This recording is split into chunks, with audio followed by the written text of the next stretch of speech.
Bienvenidos chicos al curso de psicología. Es más que un gusto el volver a encontrarte en esta nueva ocasión. Mi nombre es Elizabeth Colán, estás en el Colegio Genes, tu mejor opción. Y esta vez vamos a abordar un tema sumamente significativo. Es la segunda parte de lo que vimos en una sesión anterior, es decir, procesos afectivos número 2. ¿Qué pasa con nuestros procesos afectivos? Como lo dijimos, son bastante diversos. Algunos tienden a ser mucho más intensos que otros. Es el caso de las emociones, frente tal vez a lo que vendrían a ser los sentimientos. Pero otros tienden a ser un poco más sociales que los que instintivamente tenemos. Es el caso también de las emociones y de los sentimientos. El día de hoy vamos a profundizar un poco en el estudio de los procesos afectivos. De esta manera, vamos primero a hablar acerca de las emociones.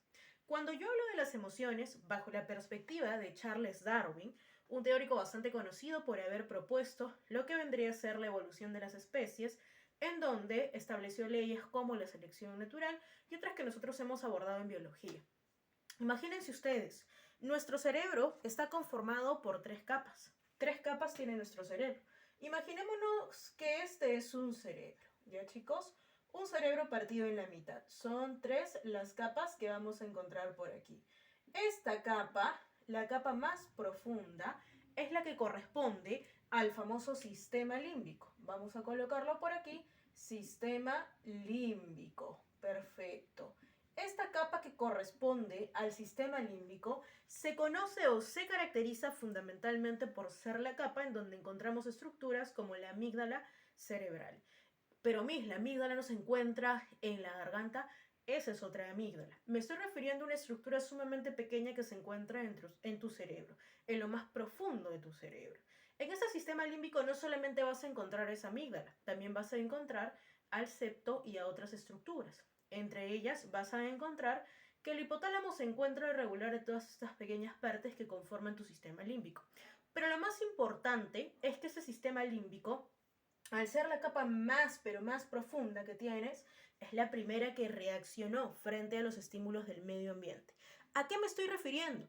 A que antes de ser un Homo sapiens sapiens, es decir, antes de ser un ser humano como el que hoy en día se han configurado, o antes de existir los seres humanos como hoy en día nos vemos, existieron digamos que variaciones, ¿no? Es decir, dentro de la línea evolutiva vamos a encontrar que antes de los Homo sapiens están los Homo sapiens, incluso si nos vamos más remotamente encontramos que venimos de los homínidos.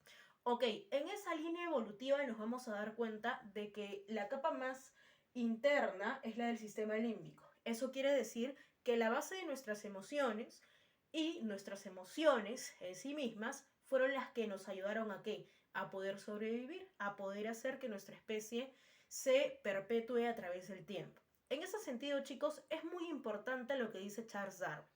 En ese sentido, podemos nosotros recordar algunas cuestiones vinculadas incluso a la clasificación que hacen otros autores. Es el caso de Roberto Aguado, que nos dice que el miedo servía ¿para qué? Para huir, para evitar ¿qué cosa? El peligro. Aquí más o menos hay una orientación de Charles Darwin, en el sentido de que bajo su perspectiva, las emociones cumplían una finalidad adaptativa, es decir, el que nosotros pudiéramos adaptarnos al medio ambiente, sobrevivir como especie y obviamente mantenernos hasta el día de hoy. Ya luego se fueron, digamos, generando las otras capas, la del medio y la de afuera. La de afuera es denominada así, es denominada neocórtex o también conocida como corteza cerebral. Recuerda, la corteza cerebral es lo último que se ha desarrollado dentro de los seres humanos. Por ello es que algunas veces cuando tenemos ira, el lenguaje como que viene después, ¿no? Antes siquiera de pensar, o bueno, el pensamiento, el lenguaje viene después. Antes siquiera de pensar lo que vas a enunciar, tú ya dijiste algo, que tal vez no querías decirlo por la ira que tenías en aquel momento, pero es algo evolutivo, no lo puedes controlar, ya que tu sistema límbico tiene conexión directa con ¿qué? Tiene conexión directa con los nervios que transmiten los impulsos hacia las demás partes de tu cuerpo. ¿Qué quiere decir esto? Que muchas veces cuando tienes reacciones emotivas, cuando reaccionas emotivamente, esa información no se procesa, ¿por quién? Por tu corteza cerebral, lo cual hace que esas reacciones sean demasiado instintivas, primitivas, y que algunas veces puedas herir a los demás. Pero entonces no es por mí, es por la evolución. Sí, algo tiene que ver. Pero recuerda que el control de tus emociones es una cuestión que tiene que ver con la práctica y saber identificar dónde se produce. Por ejemplo, ¿qué es lo que sientes cuando estás triste? ¿O qué es lo que sientes cuando estás alegre? ¿O qué es lo que sientes cuando estás iracundo? ¿Dónde lo sientes? Porque toda emoción tiene un rasgo fisiológico, tiene una intensidad que se siente en una parte del cuerpo. Se puede sentir aquí en la sien, se puede sentir en el pecho, se puede sentir en el estómago, incluso dicen algunos que se sienten en los pies, por ejemplo la alegría, que es una de las emociones que nos moviliza a actuar. Muy bien, hijo, sabiendo esto, entonces vamos a ver ciertas características de nuestras emociones. En primer lugar, ya lo hemos mencionado, pero debemos de afianzarlo, mis emociones son biológicas. ¿Qué quiere decir esto? Que vienen conmigo desde que estoy en el vientre materno, me pertenecen, está en mi ADN, no solamente por mi papá y mi mamá, sino porque le corresponden a toda mi especie. Recuerda, su base es el sistema límbico. Ahora, además de ser biológicas, también decimos que tienen alta intensidad. ¿Qué quiere decir esto? Que son fisiológicas, se van a sentir en una parte del cuerpo. Por ejemplo, cuando estoy muy iracundo, lo siento aquí en las sienes, pero algunos también dicen lo siento en el estómago, se secreta más jugo gástrico. ¿Será cierto o no? Por supuesto que sí, y está científicamente comprobado que cuando uno está iracundo, tiene mucha ira, secreta más jugo gástrico, por lo cual siente una sensación de vacío, siente incluso una sensación de ¿qué? Una sensación de como si le estuviesen quemando algo por dentro, ¿no? Es muy interesante el dar cuenta de ello. Ok, aparte de ser biológicas y de tener una alta intensidad porque tienen una respuesta fisiológica, decimos que son innatas, por supuesto, están dentro de cada uno de nosotros porque le pertenecen a nuestra especie. Recuérdenlo, por favor. Ahora, también decimos que tienen una corta duración. ¿A qué nos referimos? A que así como las emociones llegan, también se van. Ponte a pensar un poquito. Cuando estás molesto, ¿cuánto te dura? 1 hora, 2 horas, 3 horas, algunas veces poco tiempo, debido a que de repente en el colegio, ¿no? Cuando estás molesto con tu compañero porque tal vez no te había pasado el lapicero o porque tal vez lo había saludado y no se dio cuenta, estabas molesto, ¿no? No me has saludado el día de hoy. ¿Cuánto te duró ello? ¿Te duró lo que él se demoró en contarte un chiste de repente, ¿no? Porque nuestros amigos son especialistas en qué, en levantarnos el ánimo, en decirnos que todo va a estar bien, etcétera. Por supuesto que sí, porque las emociones son fugaces. Ponte a pensar, por ejemplo, también cuando estábamos dentro de la modalidad presencial o incluso, ¿no? Cuando podíamos salir con mayor regularidad, cuando fuiste por primera vez a un juego mecánico. Recuerdo tal vez que te subiste al gusanito y cuando tú eras pequeño, claro, el gusanito era wow, ¿no? El juego más drástico, ¿no? El juego con mayor adrenalina que has experimentado. Recuerda qué sentiste cuando te subiste al gusanito, cuando eras pequeño. Recordemos, a ver, vamos a ver, unos 8 años, 9 años aproximadamente. Ok, algunos sintieron que alegría, ¿no? Se sintieron gozosos y estallaron en carcajadas. Pero otros tal vez se pusieron a llorar porque experimentaron una sensación de que de tristeza.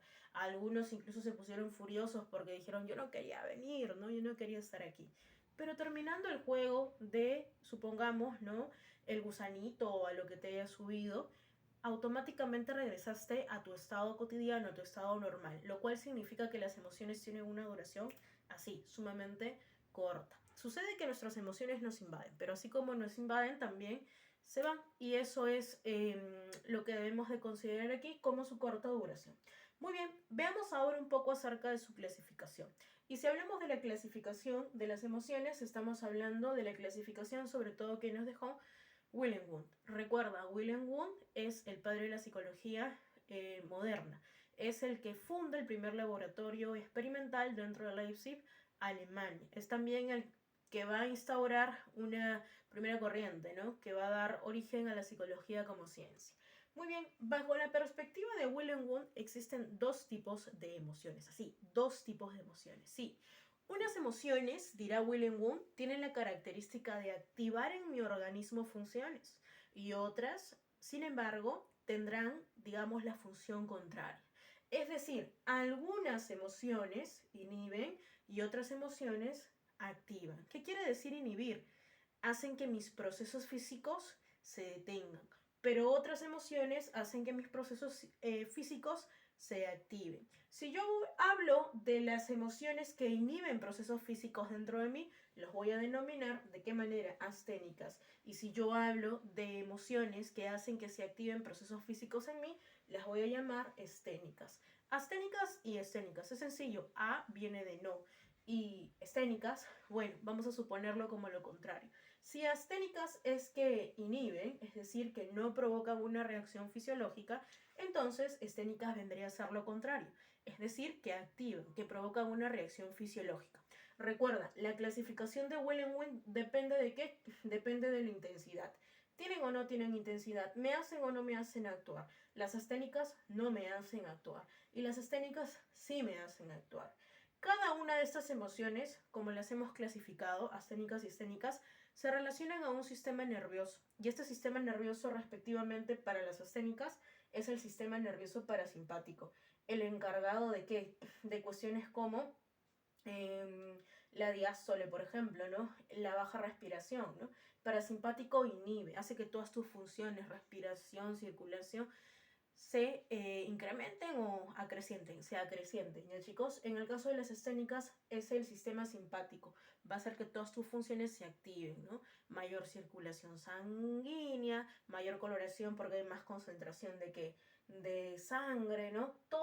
De todo eso se encarga el simpático. Ahora, ¿podrías reconocer qué emociones son asténicas y qué emociones son esténicas? A ver, vamos a jugar un momento con las emociones. A ver, si por ejemplo digo la ira es una emoción que me paraliza, que inhibe mis funciones o es una emoción que me lleva a actuar. A ver, cuando yo estoy iracundo, sí, efectivamente lo siento en mi estómago, tal vez lo siento también en la sien, pero a lo que me refiero es cuando yo estoy iracundo, esa emoción que me invade me hace quedar en un solo lugar o me hace querer ir por todos lados o me hace querer actuar. Definitivamente cuando yo estoy iracunda, esa emoción me invade y hace que yo quiera actuar. La emoción de la ira es una emoción destructiva, así que hay que tener cuidado. Porque a causa de la ira muchas veces decimos cosas que no queremos y por ello es que también nos arrepentimos. Recuerda que nuestras emociones tienen conexión directa con nuestras acciones y por ello es muy importante detenernos un segundo a poder manejarlas o poder controlarlas si es que también obviamente previamente hemos aprendido a identificarlas. Muy bien, sigamos entonces. La ira es una emoción esténica, perfecto. ¿Y la tristeza qué será? ¿Asténica o esténica? ¿Qué dices al respecto? Cuando yo estoy triste usualmente se siente aquí en el pecho, como si algo no pudiera que no pudiera hacer que yo pueda respirar bien. Aunque algunas veces también la tristeza la siento en el estómago, ¿no? Ocurren ambas cuestiones. Ok, lo cierto es que cuando yo estoy triste, de repente no quiero hacer nada, de repente estoy tan bajoneada que prefiero estar incluso aislada, prefiero no conversar con los demás.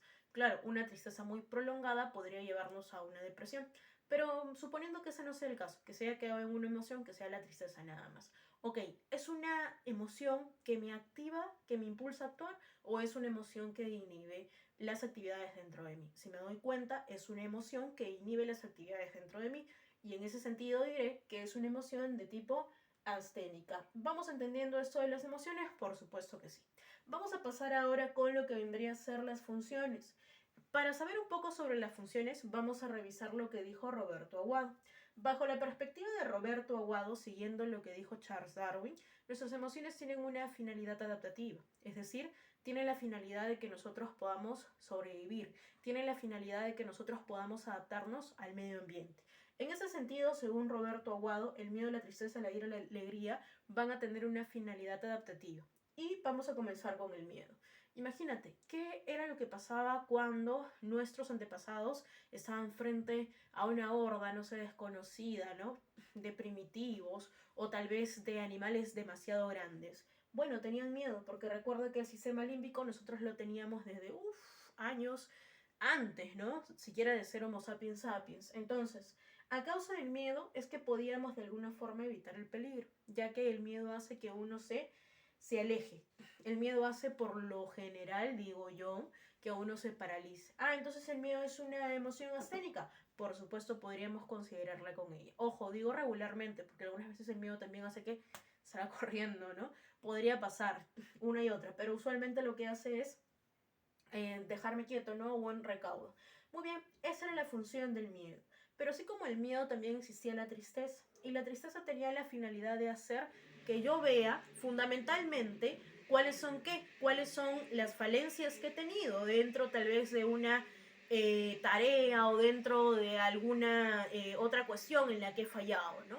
La tristeza tiene como finalidad, me van a decir los teóricos, sobre todo como Roberto Aguado, de que yo pueda reencontrarme conmigo mismo, conmigo misma en mi caso, y que yo pueda hacer dentro de esa introspección, ¿no? Un plan hacia futuro mucho más elaborado y que yo pueda, digamos, resurgir, como dirán ustedes, como el ave fénix, ¿no? Entonces, la tristeza es sumamente importante en la medida que nos ayuda a reorientarnos, en la medida que nos ayuda también a, digamos, redireccionar nuestras metas, nuestras ambiciones, nuestros deseos, etcétera. Muy bien, chicos, por último tenemos a la alegría. ¿Y qué es la alegría? La alegría es una emoción que me impulsa fundamentalmente a actuar, a asociarme con los demás. A causa de la alegría, nos dice Roberto Aguado, es que de alguna forma empezamos la vida en comunidad, empezamos la vida en sociedad, es decir, pudimos afiliarnos a las demás personas que estaban en nuestro entorno. Perfecto, ya te vas dando cuenta de lo interesante y lo emocionante que es el ver un poquito acerca de las teorías de los diferentes autores que han hablado acerca de las emociones, ya sea para la clasificación o ya sea para las funciones. Por supuesto que sí. Y bueno, lo más importante también es que aprendamos a identificar nuestras propias emociones, es decir, que aprendamos a saber cuándo es que vamos a estallar en ira, o cuándo es que el miedo nos invade, o cuándo es que la tristeza también lo hace. Recuerda que las emociones definitivamente son procesos cortos, pero la intensidad es bastante grande. Y a causa de que su intensidad es bastante grande, nos puede marcar de por vida. Ok, chicos, sigamos entonces con esta última partecita donde dice sentimientos, pasiones y estados de ánimos. Brevemente vamos a ver a los sentimientos. Mira aquí características. Dice, son sociales, tienen carga cognitiva, baja intensidad, son aprendidas y de larga duración. ¿Por qué decimos que son sociales? Porque a diferencia de las emociones, en el caso de los sentimientos, los denominamos emociones socializadas. Aquí la sociedad nos dice, por ejemplo, cómo amar. El amor es un sentimiento y el amor no es meramente biológico. El amor es sobre todo un sentimiento que se va a cultivar de forma social. Por ejemplo, ¿te has puesto a pensar cómo aman en la India, cómo aman en China, cómo aman aquí en Perú? Tal vez la emoción esté detrás, ¿no? La alegría al ver a la otra persona, pero en este caso hablamos acerca de qué? De un sentimiento que de alguna forma tiene que ver con la manera en que viven y ven el mundo las personas en cada una de las regiones en las que se encuentran. Así que es muy importante tomarlo en consideración. Son sociales. Número 2, tienen carga cognitiva. Por supuesto, si los sentimientos tienen que ver con la cultura, tienen que ver con la sociedad en la que me encuentro, también tienen que ver con la manera de pensar, con las creencias, costumbres, tradiciones, etc. Por lo tanto, van a tener una carga cognitiva, una manera de pensar determinada. Son las que condicionan mis sentimientos. Baja intensidad, a diferencia de las pasiones, no son tan fisiológicas, ¿ya chicos? No tienen una carga tan fisiológica. Pero eso sí, son aprendidas y tienen una duración mucho más estable que mis emociones. Ok, si hasta aquí está todo ok, recuerda, refuerza tus fijas, por favor. Y dentro de tus fijas vas a reforzar el lado de las emociones, sobre todo sus características biológicas innatas, alta intensidad, corta duración, y la clasificación, en este caso sobre todo, que se hace de Wilhelm-Wundt, es decir, en asténicas y esténicas. Por último, hemos visto los sentimientos y en los sentimientos vas a afianzar sobre todo el carácter social, la carga cognitiva, la baja intensidad, el que son aprendidas y el que tiene larga duración. Por último, y ya para culminar con el tema de hoy, vamos a ver un poquito acerca de las pasiones y los estados de ánimo. ¿Qué es una pasión y qué es un estado de ánimo? No hay que confundirnos. Una pasión, como lo decimos por aquí, se caracteriza por ser social, por ser aprendida. También domina el comportamiento. Ojo, que cuando nosotros hablamos de pasiones, no solamente estamos hablando de cuestiones vinculadas al amor, definitivamente. Estamos hablando sobre todo de actividades que son tan absorbentes que van a comprometer nuestra propia personalidad. En ese sentido, existen altas pasiones y bajas pasiones. Y te preguntarás, ¿cuáles son las altas pasiones y cuáles son las bajas pasiones? En el caso de las altas pasiones, nosotros tenemos ¿a qué? El deporte, también tenemos lo referente al altruismo, tenemos lo referente a actividades que sobre todo ayudan a los seres humanos a alcanzar metas que son aceptables socialmente. Ojo, en el caso de las altas pasiones son las pasiones aceptadas socialmente. En el caso de las bajas pasiones van a ser las pasiones pero no aceptadas socialmente. ¿Qué pasiones no son aceptadas socialmente? ¿Qué actividades en lugar de favorecer al individuo lo destruyen? Estamos hablando del alcoholismo, el tabaquismo, estamos hablando de la drogadicción, etc. Ok, además de que dominan el comportamiento, como lo dijimos, a diferencia de los sentimientos y de las emociones, tienen una alta duración, una alta intensidad. Existen dos tipos, altas y bajas, como lo habíamos mencionado anteriormente. Finalmente, hablemos acerca del estado de ánimo. ¿Cómo te encuentras el día de hoy? ¿O cómo te encuentras regularmente? Ese es tu estado de ánimo. Determina tu personalidad. Si es que eres optimista o si eres, en este caso, pesimista, va a depender, claro, de tus experiencias y de cómo es que has interactuado con el entorno en general, no el medio ambiente. Pero definitivamente en el tema de los estados de ánimo las podemos caracterizar como que como de relativa duración, como de relativa intensidad. Existen dos tipos de estados de ánimo en la clasificación general, buen humor y mal humor. Bien, hijo, hasta aquí la sesión del día de hoy. Espero te haya gustado. Recuerda, por favor, que vamos a afianzar más todavía lo que hemos hecho el día de hoy dentro de la sesión de Zoom. También recuerda que tienes una tareita referente a procesos afectivos número 2. Conmigo será hasta otra oportunidad. Cuídate bastante. Nos vemos. Que tengas una bonita semana.